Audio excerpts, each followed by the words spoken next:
So Lent rolls on. I'm Father Steve Pawelk with the Glenmary Home Missioners. I'm the novice director and the second vice president. We enter into the 5th week of Lent. And did you realize that the 5th week of Lent has its own title? It's called Passiontide. So we kind of go into a greater intensity into preparing for Holy Week. It's interesting how the Church leads us into Holy Week, the great mystery of Christ's life, death, and resurrection, this great moment of experiencing and remembering that great mystery. So with this week, one of the things you might see in your local churches is that the statues and images are covered with purple.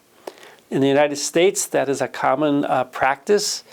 And the reason for covering the statues is, again, preparation that Holy Week is coming, Easter's coming, and we want to focus on Jesus and nothing else, no distractions. So we cover up all the images so that we have that bareness to recognize the power of the cross. This is this great moment when Jesus died for us, bled for us, that we may be saved from our sins.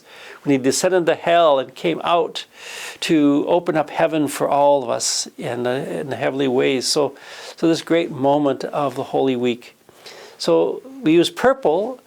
It has a twofold meaning. Purple stands for royalty, Christ the King, but it's also a time of penance. So it's kind of this mixed message. He's royal, but he's suffering. And so we have this kind of mixed message of covering the cloths and covering our statues with these purple cloths. So that's what's happening.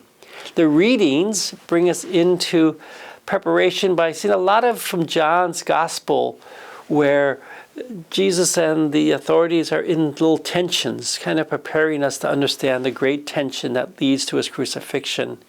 And the first reading, several of them from Daniel and others in the Old Testament, also talk about the various forms of injustice and how God intervenes to bring justice.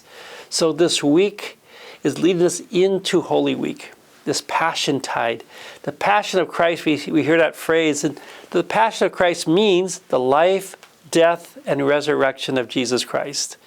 We also use the word Paschal Mystery. The Paschal Mystery is the life, death, and resurrection of Jesus Christ. So these are catchphrases for a whole lot of stuff happening.